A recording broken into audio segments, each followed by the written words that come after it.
Okay, here we go. Testing some stuff. Um,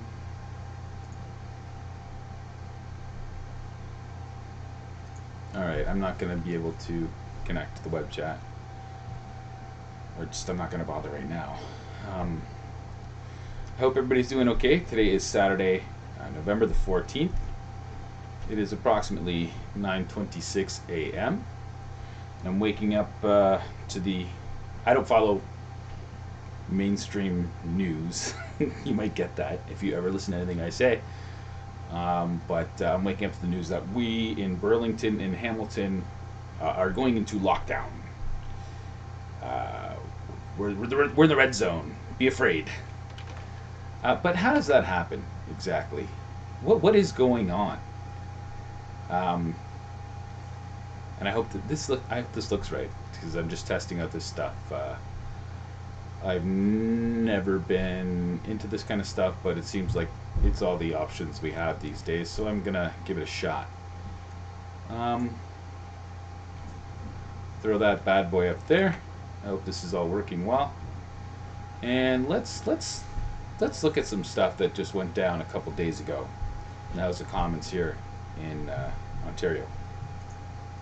Talking down to Canadians will not change the facts, Mr. Speaker. We should be speaking with Canadians in a spirit of respect. And so I ask a respectful question. Is there a single country in the G20 that has a higher deficit to GDP ratio than Canada? Can she name even one such country?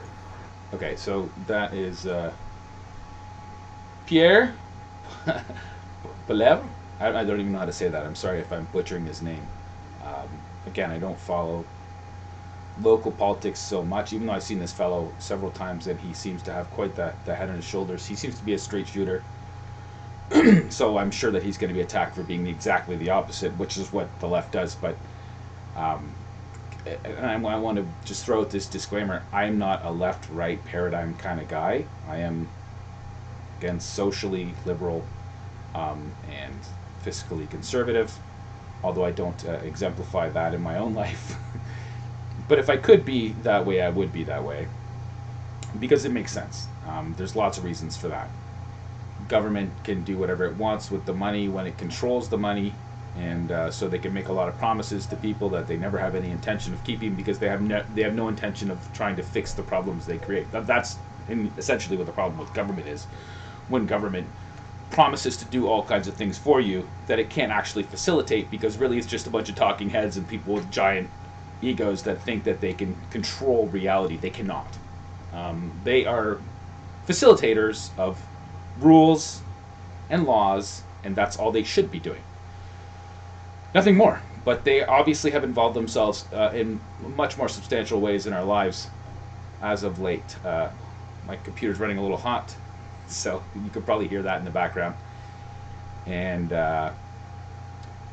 let me just go on. He's addressing Chrystia Freeland. She is the Minister of Finance, I believe, right now for Justin Trudeau's parliament, for his government.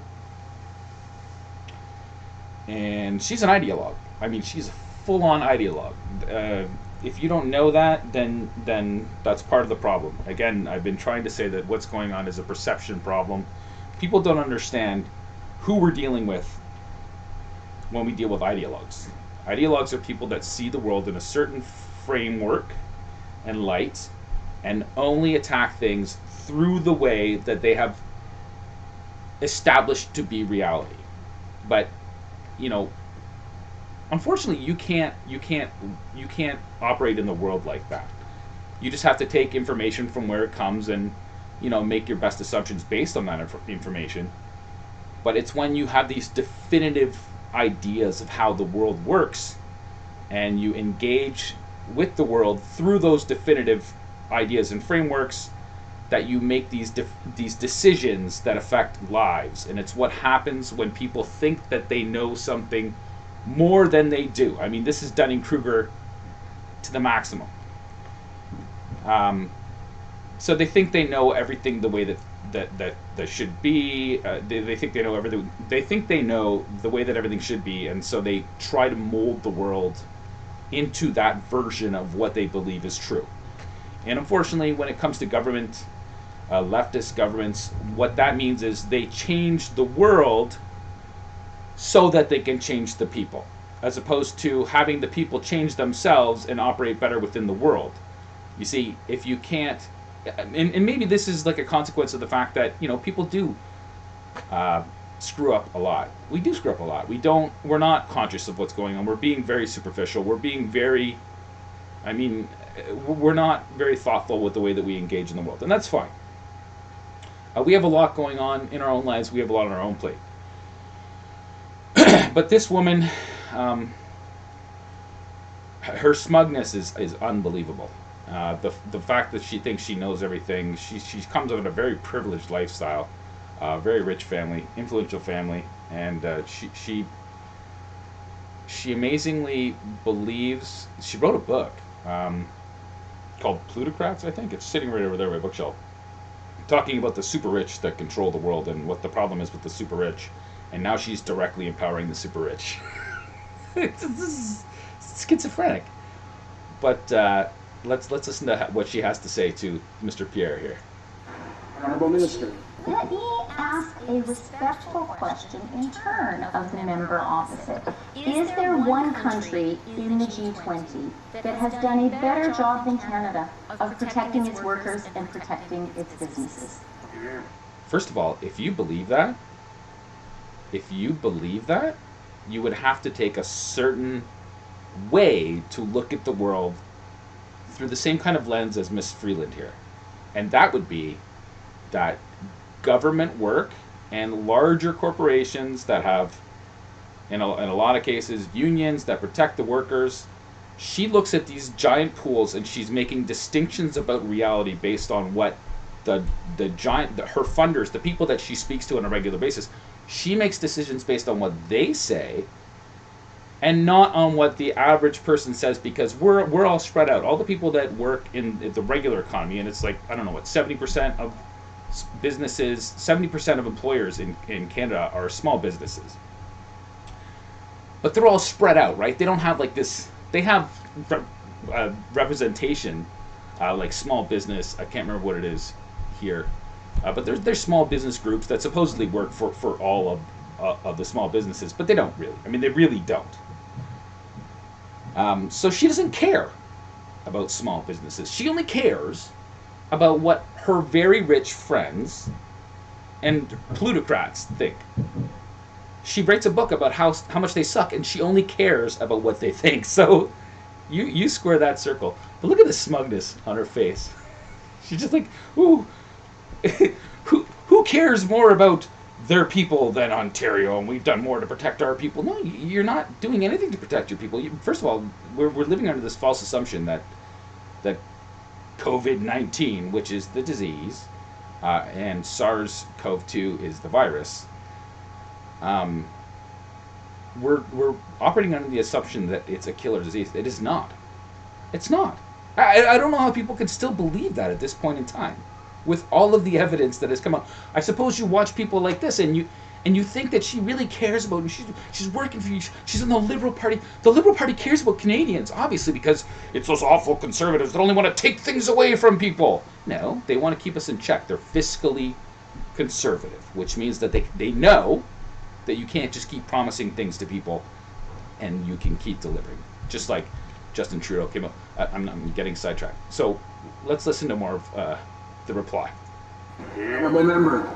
Yes, Japan, Taiwan, South Korea, Germany, all of them have lower, Japan, Germany, Taiwan, all have lower unemployment and far lower mortality rates in COVID. So you asked me to name countries, I could just name them. So this is how in this House of Commons, it is possible for members to answer questions. Even members of the opposition can do it. So maybe a member of the government could do the same. Can she name even one country? So that's where the clip ends. She can't. She can't. She's full of it. But again, put yourself in her mindset. So what is her mindset? Her mindset is this. Sorry, my screen's over here. This is the setup I had. Now, I think it looks better. Let me see how it looks right now. What is the goal? This is the Government of Canada website. This is Canada takes action on the 2030 Agenda for Sustainable Development. In September 2015, Canada and all other 192 United Nations and member states adopted the 2030 Agenda for Sustainable Development at the UN General Assembly. This initiative is a global call to action to end poverty, protect the planet, and ensure that all people enjoy peace and prosperity by 2030. Oh, sounds ambitious. The 2030 Agenda presents Canada and the world with a historic opportunity to positively shape how societies of tomorrow grow and develop sustainably and inclusively to the shared benefit of all. It's a numbers game. These people believe that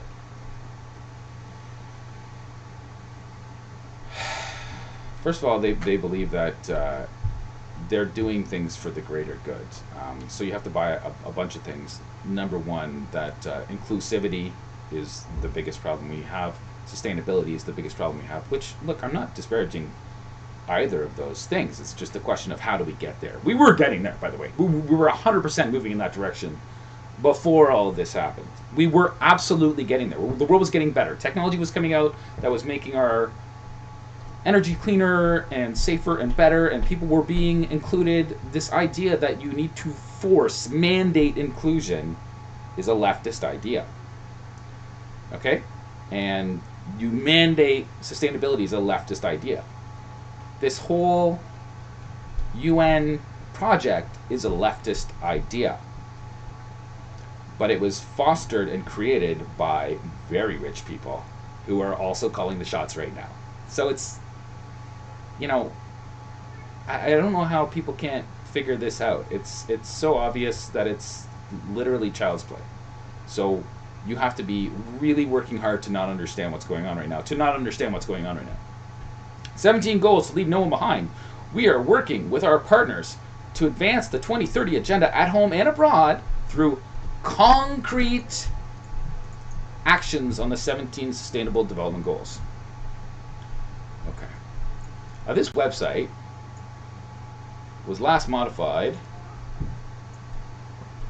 July 15th, 2019. Now, you could make arguments about the nature of those concrete actions, or you could realize what's actually going on. It's up to you. I do want to make a video going through the actual UN Sustainable Development Goals, transforming our world, the 2030 Agenda for Sustainable Development. I do want to go through this. I'm going to spend some time going through this. You cannot achieve this stuff without forcing it on people. Okay? You cannot achieve this stuff without shutting down people that might be your opposition and forcing these goals through, period. You cannot. And so who needs to be shut out? People that might say something, people that might disagree with this agenda. They are the problem, you see? You see, this is about including everyone, which is a leftist idea that you can create this utopia where you just have this body of people that are just so good and virtuous, and they create all these conditions through which people will be saved from themselves. If you disagree with them, you're part of the problem. I hope this is clear. This is so you should go check out that website. You know what? I do want to go and connect this thing to online. Let's see if I can do this. Forgive me. Bear with me for 1 second.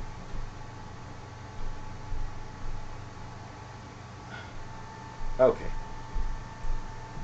Okay. Let's see. Did that work? Oh, wait do we get to that? That's going to be good. Okay, so I am sorry. This is all new to me. Oh no, that's the Canada page.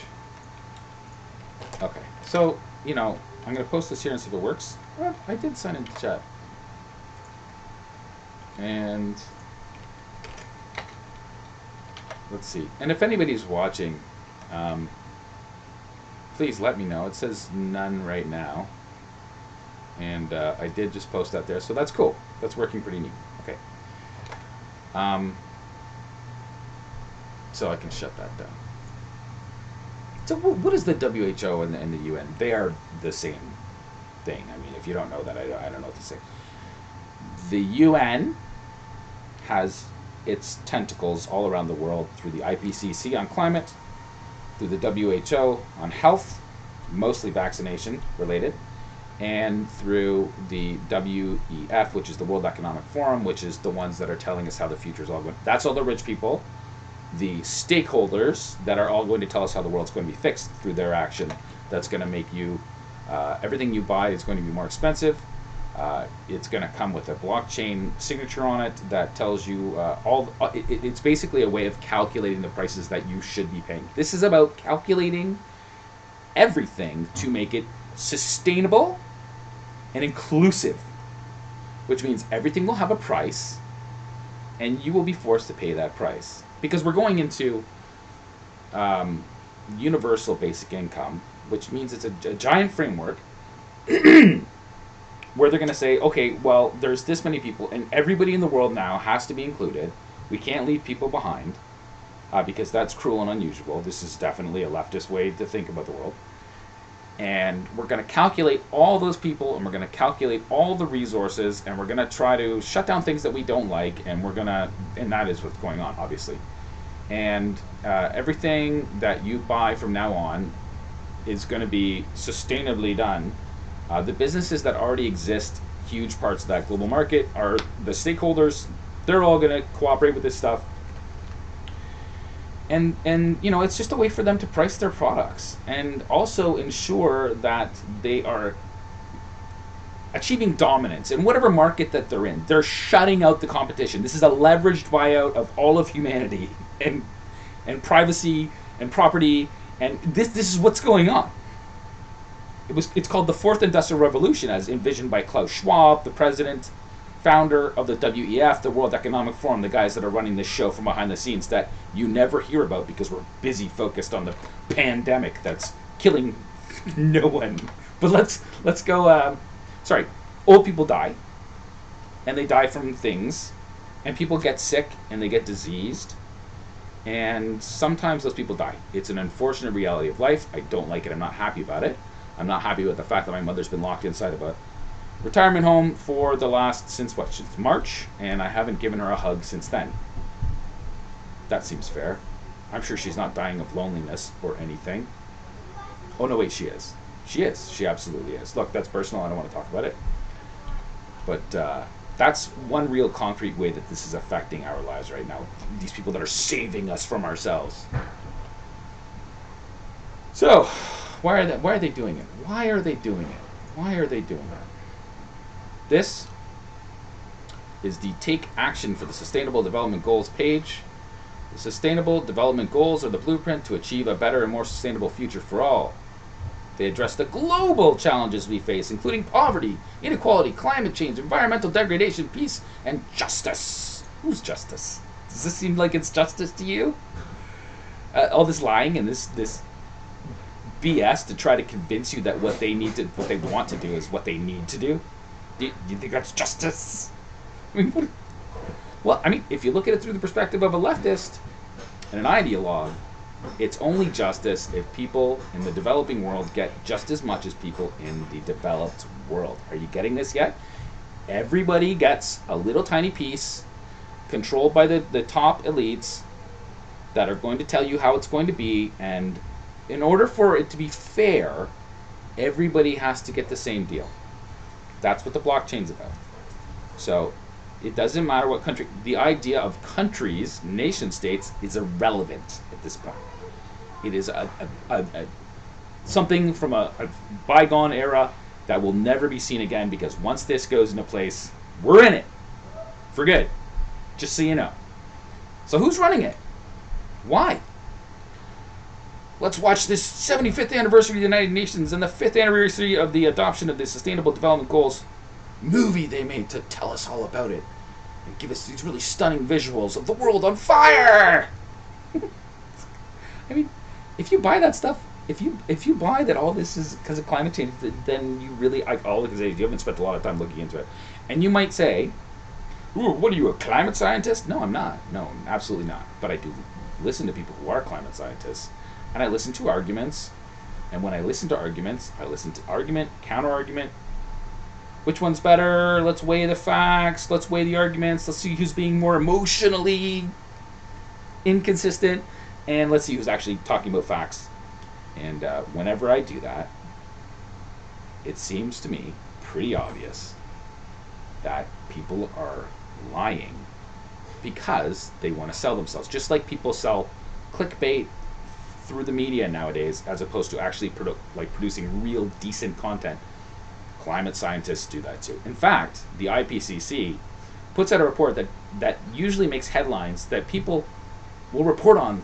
Breathlessly, the climate fires and hurricanes and the tornadoes and all this stuff. And it's usually not even what they're saying in the report. It's taken totally out of context, and it's done on purpose because the people that write the actual press headlines that come out of that report, the IPCC report, they are people that are professionals at selling you an idea. They are professionals at selling you an idea. And in fact, that actually reminds me of a video I watched. I don't want to get too personal here, but hang on a second here. I think I can find it. I think I can find it really quickly. Again, bear with me just for a second here. Oh, this is really not comfortable on my neck, I'm not going to lie. I'm going to have to find out a better way to do this.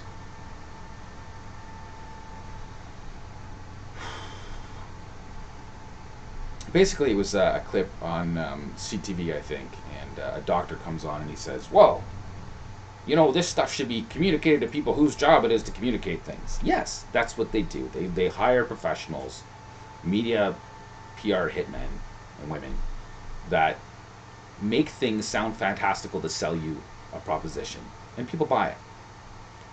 And that's pretty true. Okay, here, I'm just messing with some stuff. What happens if I take this bad boy? How do I make this full screen? I don't know. Okay. Anyway, hopefully you can see it, the picture-in-picture here. Not me. I don't really care about me, but the other stuff. Okay, so let's... 900,000 let's listen to this. people have died. Okay, wait. Okay, this The world is still in is Tandy Newton telling you all about this dangerous new world. the grip of the global pandemic. Oh, I think I got the speed turned up here. That's the way I tend to watch things. Sorry. So the world's in the grip of a global pandemic, Tandy Newton tells us. Let's just do something fun, okay? There have been more than 27 million confirmed cases. 27 million confirmed cases. And more than 900,000 people have died. More than 900,000 people have died. So that was in September 19th. Okay, you guys won't be able to see this because I haven't put it up as a widget, but I'm going to just pull up the calculator here on my screen. And let's just do a little basic math. 900,000 divided by 27 million people. And we add a couple zeros there to make it a percentage. That is 3%. Okay? 3.3333. 3% of people, they were saying in September, 3% of people, that's the case fatality rate. That's how many people. So 3 out of every 100 people that got SARS-2 died. That's what Tandy Newton just told you. In September 19th, 2020. Absolute garbage. if you believe that, I don't even know what's... There's all this stuff that people believe that I don't even know how they believe it. It's less than flu at this point. In fact... No, okay, I'm not going to do that right now. But the point is that go look it up. Like, even the WHO estimates it at less than 1%. So how can they make this wonderful, cool movie? Stay home if you can. How can they make this wonderful, cool movie with just totally non-factual information? It's garbage. It's bullshit. Doesn't matter. Doesn't matter. Billions of people have been in lockdown for months. Because of... Lives and livelihoods have been... Look at this guy. Look at this guy with the hazmat suit for something that kills less than the seasonal flu. You have to buy this myth that the seasonal flu is now the most dangerous thing that ever happened. Every single year, being alive is the most dangerous thing that ever happened to people because we might die. I don't understand how people can buy this crap. It's just crap. It's total crap. Yeah. And lost. So, Some lockdowns are easing. People are emerging into but a what different, is it really uncertain about? world with a new yeah, this uncertain Yes. world. Oh, look! Animals are going, fires! It's because of climate change! Oh, it's so dramatic! Okay, sorry. I don't know, I've lost my mind at this point. This is so crazy what's going on. They're shutting down businesses again here in my hometown because of a couple of cases somewhere else. I mean, nobody's... Every day in Canada, I think I did the numbers, that it was exactly 278 people die on average. Every single... In 2018, that was 2018 when there was less people. 278 people died every day. We were told that 70 people died from COVID a couple days ago, and that's why we're all scared.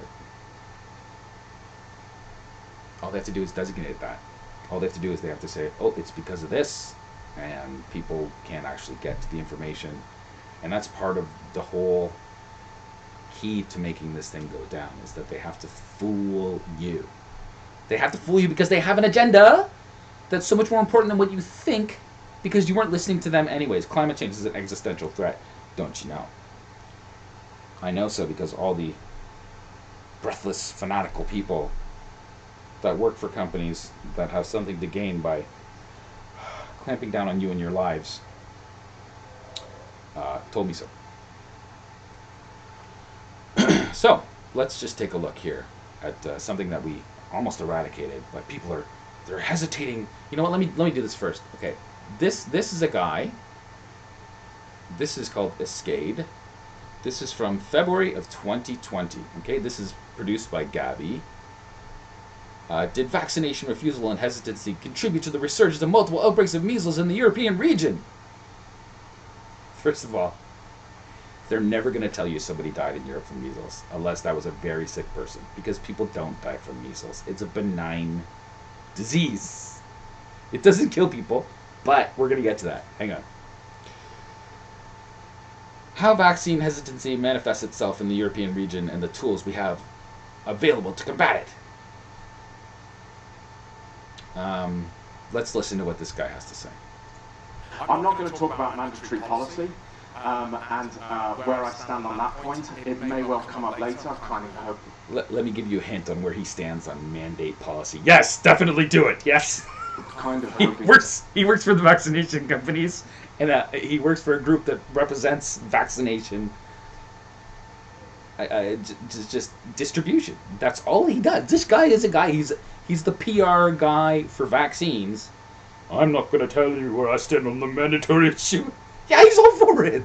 He gets a big freaking bonus if it goes through. Okay? It does in the questions, because then I'll share with you my rather one-sided opinion on that.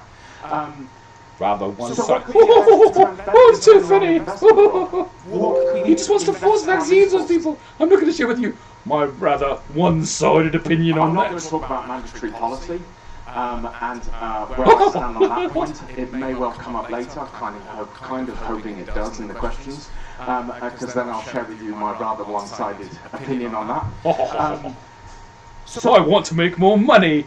What could be a better return on investment, Rob? What could be a better return on your investment? Okay? You want to know what these people think about what they're doing right now? They're laughing all the way to the bank. They're laughing all the way to the bank.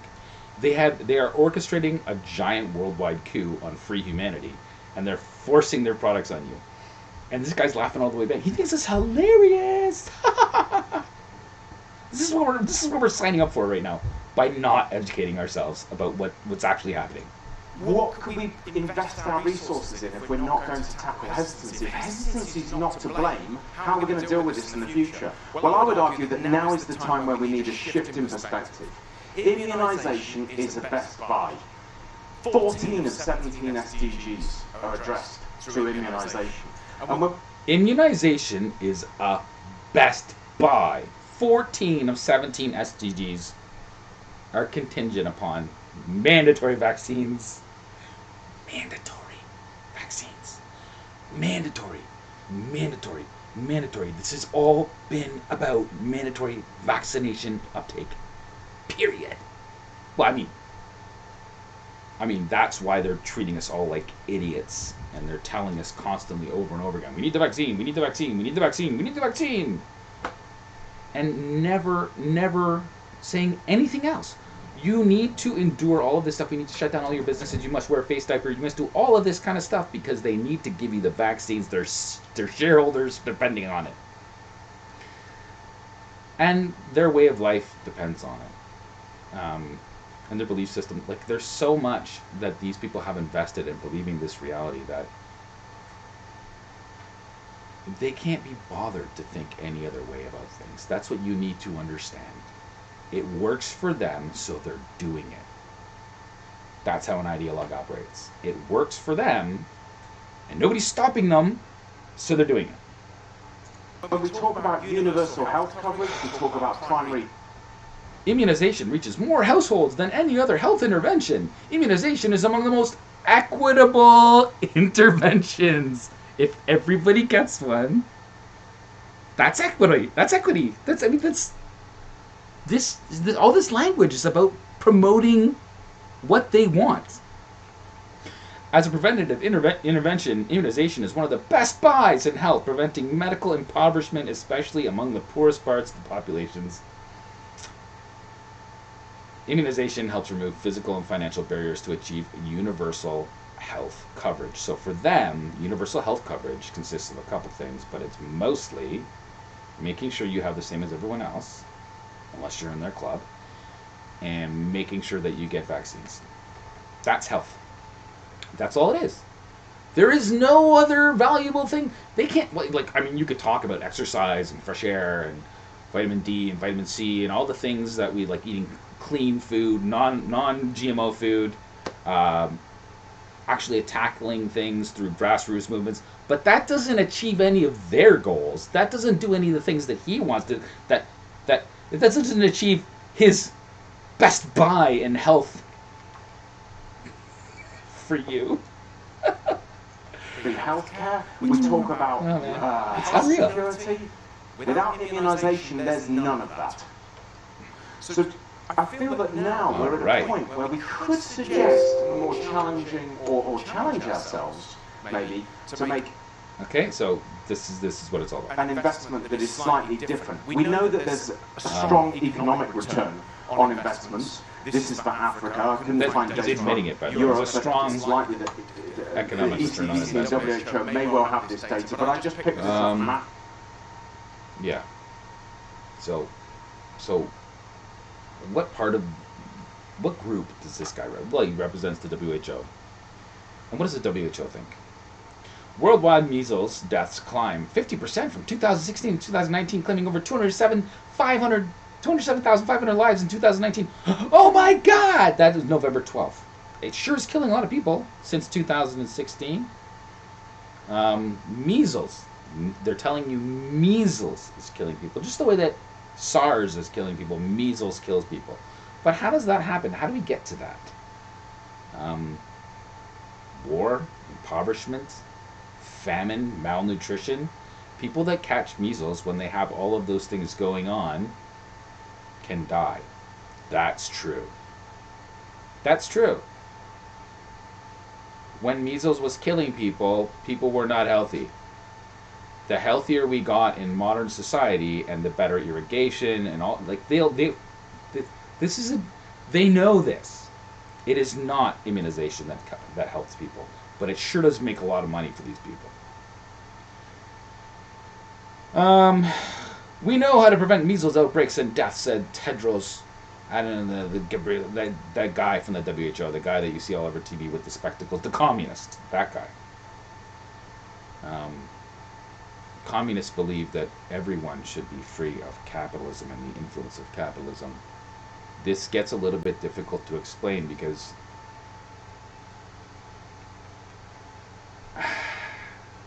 it's difficult to understand how this guy could be a communist and work for an organization that is basically planning on making everybody poorer, but also making sure that everybody gets just enough to live, subsistence level. Universal basic income, vaccinations, you will be forced to take it. It will be mandated.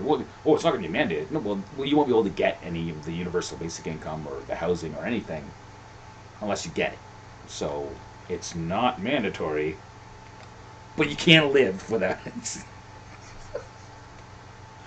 And think about all those people that are going to be less healthy because of all the actions that we're taking, because they're not going to get exercise.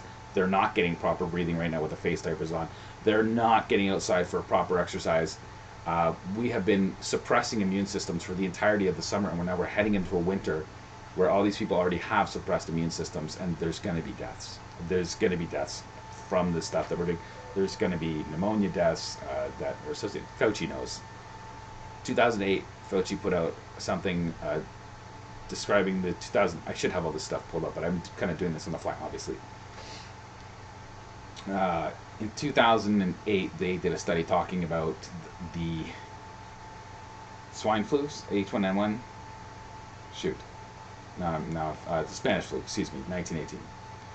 And they knew that people were wearing face masks back then, and they also knew that they didn't die from the Spanish flu. They died from pneumonia caused by wearing the face masks. I'll post it under this video. You don't believe me? That's fine. Don't read it. Don't even look at it. I'm crazy.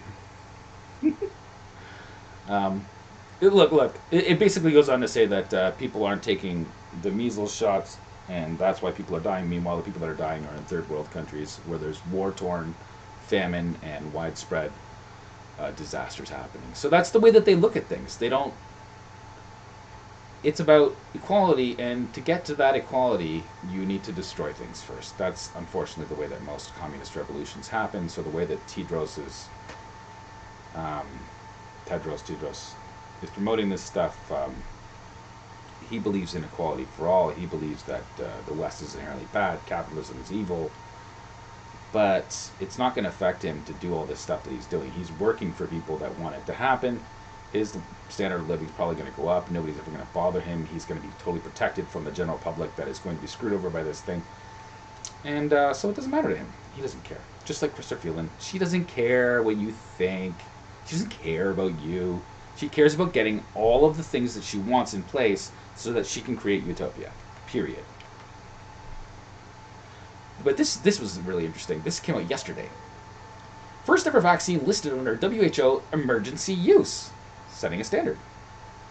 November 13th, 2020, Departmental News. WHO, this is so unbelievable. I can't even, this is so crazy, so I had to share it right away. WHO today listed NOPV2 vaccine for emergency use to address the rising cases of a vaccine-derived polio strain in a number of African and East Mediterranean countries. Countries in WHO's Western Pacific and Southeast Asia regions are also affected by these outbreaks. The emergency use listing, or EUL, is the first of its kind for a vaccine and paves the way for potential listing of COVID-19 vaccines. Get it? You get it? The world has made incredible progress towards polio eradication, reducing polio cases by 99.9% in the last 30 years. But the last steps to ending this disease are proving the most difficult, particularly with continuing outbreaks of circulating vaccine-derived polioviruses.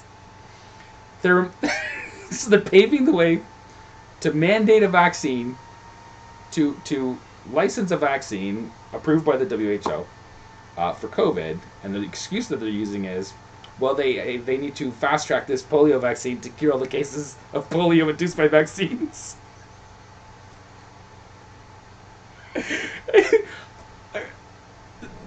They don't care. This is all money to them. They don't care about people's health.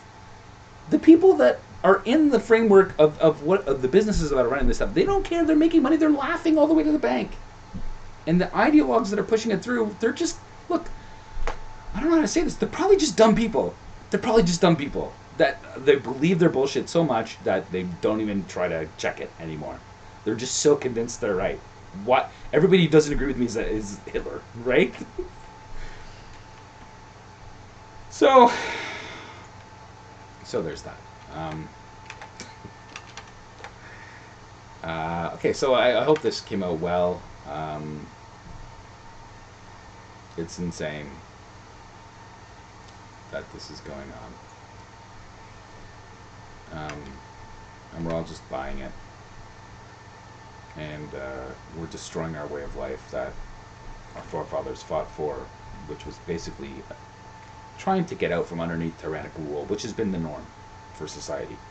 Throughout the course of history, it has been the norm to be ruled by tyrants.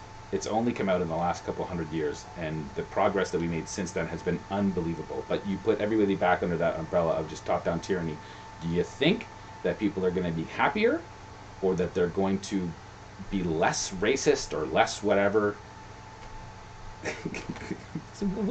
It's crazy people buy this stuff. Hey, wait, can I do this? How do I do this? No. There's one thing I want to do. How's that? There. Or my ugly mug. Been on the pound since COVID. Oh, look at those light. I didn't even see that before. Oh! The light coming in through the window. I feel the light. I feel the power of the Lord. Oh, Lord, give me your healing powers and feeling. Sorry, I'm not a religious guy. But, man, this is enough to give you religion, isn't it? I wanted to just read you a couple things. Because it's so obvious this is BS. The Fourth Industrial Revolution by Klaus Schwab, 2016. I've been harping about this stuff for a while. Page 97. This talks about what's going on, and basically AI is going to outmode human beings. So we need to figure out what to do when all of these people are running around. They might cause problems for the system if we don't do something about these people. We need to have a plan for all these people that are going to be taken out by artificial intelligence. By the way, nobody has to be taken out by artificial intelligence. Nobody has to be. But it's cheaper for the ownership. It's cheaper for the ownership class to put AI in instead of having people work for you. And what was going on was they created this Ponzi scheme to... Look, this is mostly a trap. This has been a trap for years. They control education. They control medical education and licensing. They control... And when I say they, I mean Rockefellers, Rothschilds, all the usual suspects, Carnegie, Ford Foundation. These foundations have been working towards this reality for over 100 years, 120 years, pretty much. Probably longer. Who knows? I would narrow it down to somewhere in the last 120 years where they've really gotten their tentacles on the world. And that's who's running this show. But they're going to tell you now how your life's going to change. This is in 2016. They're going to tell you how your life's going to change because of all the things that we need to do to protect ourselves. So, 97, the individual. 3.5, how is this going to affect the individual? The Fourth Industrial Revolution is not only changing what we do, but also who we are. The impact it will have on us as individuals is manifold, affecting our identity and its many related facets. Our sense of privacy, our notions of ownership, our consumption patterns, the time we devote to work and leisure, how we develop our careers, cultivate our skills. It will influence how we meet people and nurture relationships, the hierarchies upon which we depend, our health, and maybe sooner than we think. It could lead to forms of human augmentation that cause us to question the very nature of human existence. I don't know, like an RNA vaccine? Such changes elicit excitement and fear as we move at unprecedented speed. Until now, technology has primarily enabled us to do things in easier, faster, and more efficient ways. It has also provided us with opportunities for personal development, but we are beginning to see that there is much more on offer at stake. Much more on offer at stake. For all the reasons already mentioned, we are at the threshold of a radical systemic change that requires human beings to adapt continuously. As a result, we may witness an increasing degree of polarization in the world, marked by those who embrace change versus those who resist it. Guess which camp I'm in? I'm a Luddite. This gives rise to an inequality that goes beyond the societal one we described earlier. This ontological inequality will separate those who adapt from those who resist. So you're either part of the team or you're left out.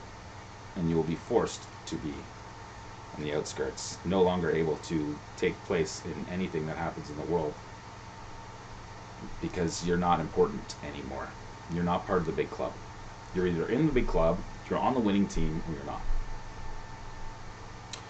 The winners may even benefit from some form of radical human improvement generated by certain segments of the fourth industrial revolution, such as genetic engineering, from which the losers will be deprived. That doesn't sound like equality and equity, does it to you? Does it to you? This risks creating class conflicts and other clashes unlike anything we've seen before. This potential division and the tensions it stirs will be exacerbated by a generational divide caused by those who have only known and grown up in a digital world versus those who have not and must adapt. You see, they brainwashed all the children of Generation Z or whatever. I don't know the generation designations. It's not my thing. But the children buy all of this. They have grown up with the internet as their friend. They trust everything that it says. They watch TikTok videos for information. They don't know anything. They don't care about anything.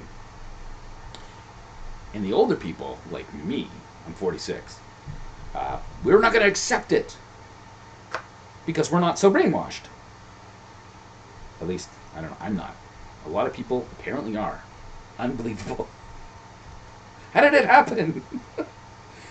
It also gives rise to many ethical issues. But this is the book that Klaus Schwab wrote in 2020. Came out in, I think, June 2020. The Great Reset. COVID-19, the Great Reset. This is what's going on. I've been talking about this for months. And it's now starting to hit the mainstream. Laura Ingraham actually did a piece on the Great Reset the other day. But people, they're not paying attention. So this is from the conclusion of the book, and this is really important, okay? 247. Page 247. There's no denying that the COVID-19 virus has more often than not been a personal catastrophe for the millions infected by it and for their families and communities. What do you mean affected, exactly? Do you mean infected? He didn't say infected, he said affected. So we're being affected by what our governments have done, not by the virus. That's the cover story. They're lying to you because they're doing what they want to do, and he's going to admit it. However, at a global level, if viewed in terms of the percentage of the global population affected, the corona crisis is so far one of the least deadly pandemics the world has experienced. There's actually a typo right there. It's kind of funny. One of the least deadly pandemics the world has experienced over the last 2,000 years. Did you catch that? In all likelihood, unless the pandemic evolves in an unforeseen way, the consequences of COVID-19 in terms of health and morality will be mild compared to previous pandemics. Health and mortality.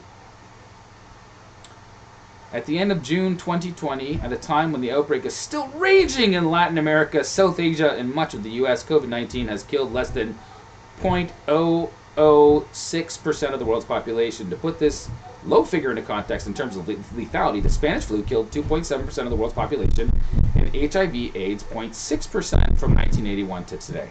From 1981 to today. What a weird way to count things. Anyway, look, it's BS. It's BS because the rich people wanted to mandate vaccines on you, and they wanted to have their way of life be improved through augmentation, extended living.